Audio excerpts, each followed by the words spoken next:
Alright, so welcome to a poorly lit video about drones. Currently in the back of my 6-wheel drive. I'm in the field and I'm doing some video editing while I'm on the fly because there's a whole bunch to do and not enough time to do it. So I'm going to talk about drones, particularly the Air2S that I have and the DJI Neo. I recently put a video about the Neo and it got a lot of attention, and I've been having some conversations about it, so I thought I'd do a video where we cover some of the basics. I'll get some of the portable lighting rig going here. I don't normally do stuff in the dark. So, I have an Air2S here.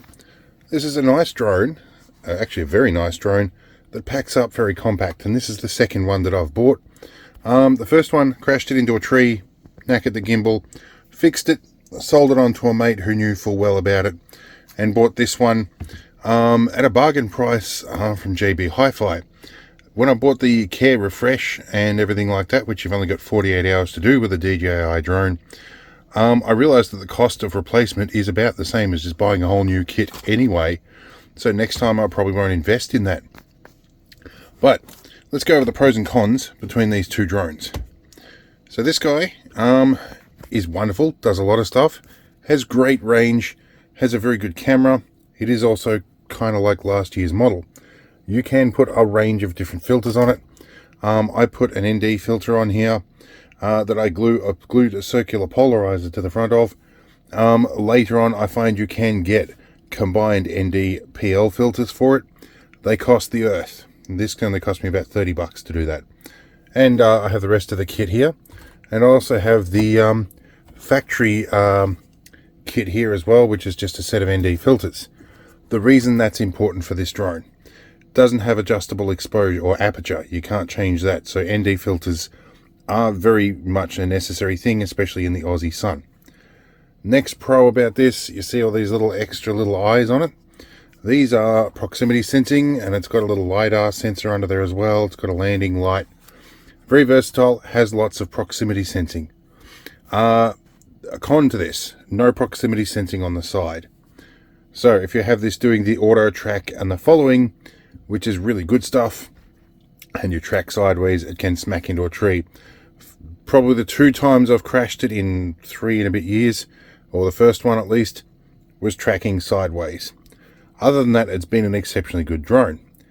However, one of the cons is you're going to be restricted in where you can fly this.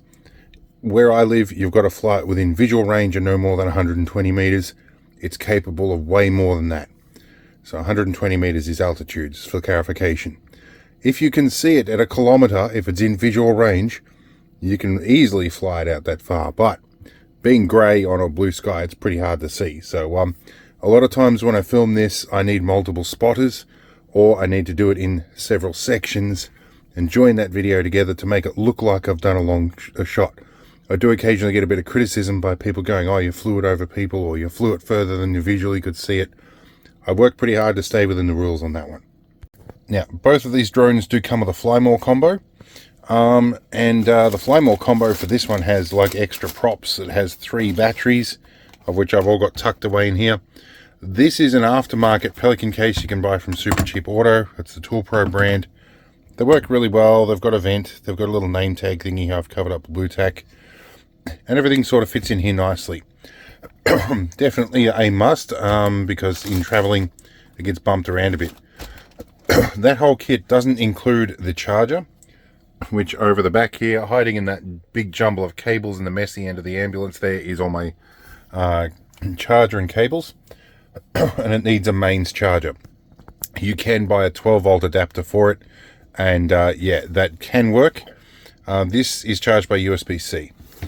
So this whole kit is actually quite large, and I have lugged that on whole trips before, and it's almost, you know, what most people would carry in a day pack by weight. By contrast, what you've been waiting for is the DJI Neo. I didn't buy the Fly More kit with this. It does come with a couple of extra batteries and a few other bits and pieces. What I did buy with this was the Freewell filter kit, and this is some ND and polarizer combined ones. And they're little magnetic filters that snap on to a little bracket that you glue on the front, and you get a spare one. This is like 135 grams. It is tiny. Now, the cons with this is there's no SD card. you're stuck with a 22 gig storage. One of the cons is you can charge it from USB-C. Now, this does actually an appreciable job. I hopefully, at this point in the video, I will have included some shots of the different footage from the different drones. If I haven't, I'll put it in here anyway. This thing, one of the cons, does not like the wind. The pro is that you can connect it to a couple of different ways. You can fly it without a controller completely using a couple of preset modes. There is a custom one here that you need to connect it to your phone with a DJI Fly app and set that up. You can control it through your phone. You can use the big controller that's in here to control one of these, and apparently you can control it with the FPV goggles, which I don't have because Australia and FPV have not agreed really that much. You can actually make it behave like an FPV drone and do some really fancy stuff. Controlling it through the phone, though, you're limited to a maximum control range. I think in practice I found was about 60 meters or so. Vertically, I've only had this up to about 30 meters, but again, I'm in some controlled airspace where that's one of the limits anyway. I did find around Wi-Fi, controlling with the phone, it did lose signal when I'm near like Wi-Fi repeaters and stuff like that, which is pretty understandable. And unless you're using the controller, this doesn't have a return to home feature, so it's going to stay where it is. And that's why they say don't fly it over water, because if you lose contact, it's going to sit there till the battery starts to get low, and it's going to gracefully drown itself in the water. Or over some areas like where I wanted to fly in the city, I wanted to get a good look over some big transformers. I opted not to because firstly, it's flying over an area that I didn't really have permission to, generally a no-no. But secondarily, if I lost contact with it around high RF induction areas like that, it's just going to sit there and hover till it lands inside a highly restricted area, and I'll never get it back. So that is some of the issues. One thing I do like is the guarded props. This thing bumps into stuff without doing any real harm. I did fly around a museum recently, and at one point it went up to the ceiling and it tilted a bit and suctioned itself onto the ceiling. Took a moment or two to get it back off there, but it didn't damage anything, which is really nice, especially around like fragile equipment. So it does open some areas to actually doing filming I couldn't otherwise do. Now, one thing I didn't really know when I got it, I'm just going to pull the little magnetic filter off here. The gimbal does roll up and down, but it doesn't roll sideways. That's done in software. So there are some scenarios. I think there's a shot where I was panning around and there was a bit of wind, and it was at a bit of an angle fighting the wind because they don't like even the slightest skerrick bit of wind. And the software compensation for the roll was having a real hard time. So that is a con for it.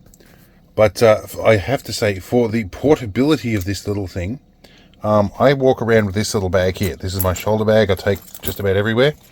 I can tuck that in the front pouch of that without any real noticeable issue, and I can chuck these in here as well. Being able to charge this by USB-C and just having a little gimbal guard like that, this just little kit here is amazingly convenient for those quick shots where you just want to get a little tracking follow shot behind you, or you want to pop it up above the top of a building and get a panorama, stuff like that. It's amazing. It's also good for indoor stuff where you're worried about everything. And one of the big issues with the Air2S is it's basically a flying lawnmower. So I have a set of these prop guards for the Air2S, which are great, but it does detect that they're on there and it does screw with your flight time a little bit. Fair enough. But in the eyes of safety, that's useful. I also have a set of extended takeoff legs here. That sort of helps. So the Air2S, you can certainly accessorize it. You can put droppers, you can get all sorts of extra things. You can get extended batteries to make it fly for an hour. All sorts of cool stuff. This doesn't really have those features. So as a starting drone, this cost about 300 bucks, 300 Aussie dollars. This other one at a bargain price cost me about 1,500 for the Fly More combo. I think it was about 2.5 grand Australian when I bought my first one. Significantly more expensive drone, and that does put a lot of people off. If you just want to do some blocky shots and you just want to get a starter drone and you don't want anything too complicated, this thing's great. You can use it as a frisbee almost. And there's a lot of safety features. If you grab it or you tilt it or something like that, it tends to just shut down. It's very good at tracking faces and people. Haven't really tried it on vehicles yet, but it's not really what it's designed for. So look, I think the two of these, for the breadth of the kind of documentary style stuff that I've really been trying to do, the two of these make a good team. But this guy has filled a gap I wouldn't have expected to fill. I got this primarily because I want to travel to New Zealand, and New Zealand has rules and regulations much the same as the country I'm in now about flying drones, but this guy doesn't require registration. I've still got to get my permits and all the rest. The other thing that's going to go with this, if I pull this out of my bag and I go to, say, a hotel I'm staying at and go, hey, can I get a quick panorama and fly it on your property? They'll go, oh, that little thing, yeah, that's fine. If I pull this big box out and start putting the prop guards on it, people are like, hey, we'd rather you not trim the tops of our trees. We don't really want that thing flying around. It might scare people. This thing, while it's as noisy as heck, which is a con in my books, it is noisy, it does do a pretty good job of not offending the public. People kind of go, oh, you're flying a toy, that's okay. So for psychological aspect, it's really, really good. For getting those really buttery smooth, proper shots, everything like that from a better altitude, like vehicle tracking and stuff like that, really not so good. But this certainly, for what it's designed for, does a really good job. And for me, for my trip overseas, I want to just get a couple of panoramas at some public spaces. There may be one or two places I've got to get a permit for, which I'm following up now. Other than that, like, the thing's perfect. It's a great little thing. Battery life's not great, but I mean, it's a tiny drone. By the time you've flattened a battery on this thing, you've about half filled the internal storage anyway. So I really can't complain. So yeah, I couldn't recommend this enough. If you're new to drones and you're still getting started, this is perfect. I wouldn't recommend an Air2S as a starter drone, although that is how I started with modern drones. The DJI stuff, look, I think the software is a bit questionable, and the fact that the Play Store won't keep it on there, and it's China and all those sort of things that come with it. But at the same time, like, you really can't beat these things for safety and the proximity detection and stuff like that. Which does bring me to this. This really has no proximity detection at all. However, it seems to do a pretty good job of dodging the trees. There is one shot, it reversed up into a tree and popped itself back out and moved over the tree and everything. Don't quite know how it did it, but it did a reasonable job all the same. So, yeah, they're good little drones. Opposite ends of the spectrum, opposite design features, but, you know, it's... I'm growing to really like this little thing. Those opportunistic shots, it's wonderful. I'd get shots I'd never had before, or I would have never got. So anyway, I'll leave you with that, and this has been a quick field edit. I hope it was interesting, and I hope it answers some of the questions that people keep asking in the comments. Anyway, we'll move on and test something more interesting. Hopefully some cool documentary style content.